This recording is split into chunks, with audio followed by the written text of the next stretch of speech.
गांव के एक कोने में एक पुरानी झोपड़ी थी। उसी में रहती थी दो बहनें, ज्योति और मीरा। माँ बाप कुछ साल पहले आई महामारी में गुजर गए थे। उनके जाने के बाद दोनों बहनें खुद ही एक दूसरे की सहारा थे। एक दिन अपने ही धुन में झूलती हुई मीरा मंदिर से लौट रही थी। हाथ में पूजा की थाली थी, चेहरे पर वही पुरानी मासूम मुस्कान। अब आई है तू मीरा? सूरज सर पर चढ़ आया और तू फूल चूहियां बनकर घूम रही है मंदिर में। दीदी, मैं जल्दी आने वाली थी, लेकिन गौरी काकी की बकरी झाड़ियों में फंस गई थी। निकालने में थोड़ी देर हो गई। तेरा क्या है? तू तो सबकी मदद करती घूमती रहे, चाहे घर में चूल्हा जले या ना जले। दीदी, आप गुस्सा क्यों करती हो? माँ कहती थी जो दूसरों के काम आए वही इंसान कहलाता है। माँ अब नहीं है मीरा, और उनके कहे बातों की अब इस दुनिया में कोई मूल्य नहीं रही। अब कोई किसी के लिए कुछ नहीं करता। मीरा चुप हो गई। उसके चेहरे पर हल्की उदासी थी। वो झोपड़ी के कोने में रखे उस लकड़ी के संदूक तक गई जिसमें माँ की यादें अब भी सांस लेती थीं।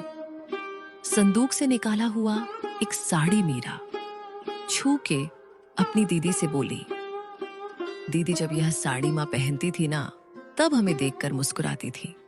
कहती थी तुम दोनों एक दूसरे का सहारा बनना।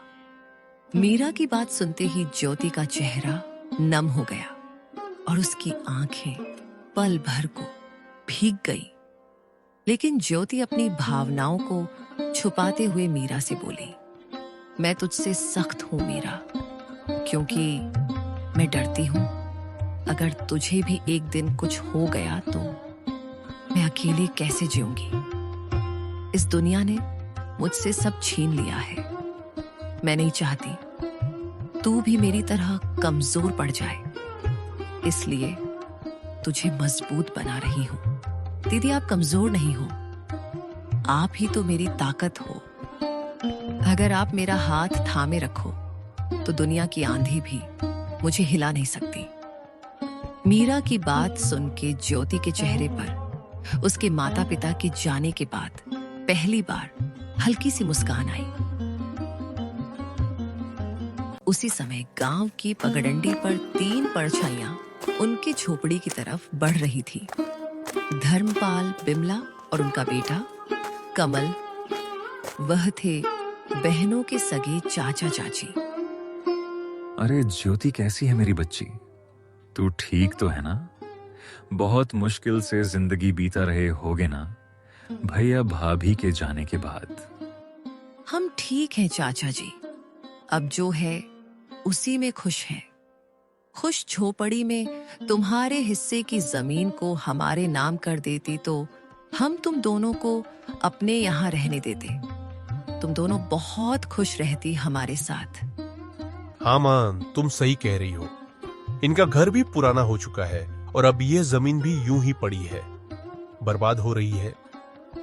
ये सब सुन के ज्योति की आंखों में आग सी चमक उठी। हमें किसी की जरूरत नहीं। बाबूजी की जमीन हमारी माँ और बाबूजी की आखिरी निशानी है।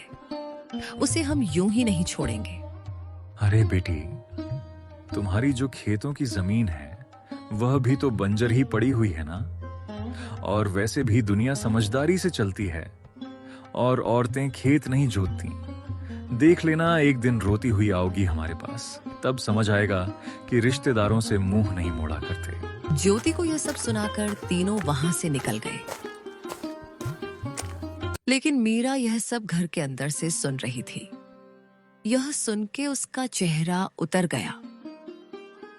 दीदी, क्या सच में हम अकेले पड़ जाएंगे? वो लोग हमारी जमीन लेना चाहते हैं ना? हाँ मीरा, पर जब तक मैं जिंदा हूं कोई हमारी जमीन छू भी नहीं सकता। तुझे कुछ नहीं होने दूंगी।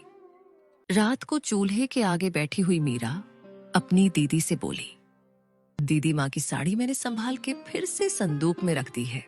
और हाँ दीदी, कल भागवत कथा है गांव में, चलोगे ना? मन को थोड़ा शांति मिलेगा सुन के।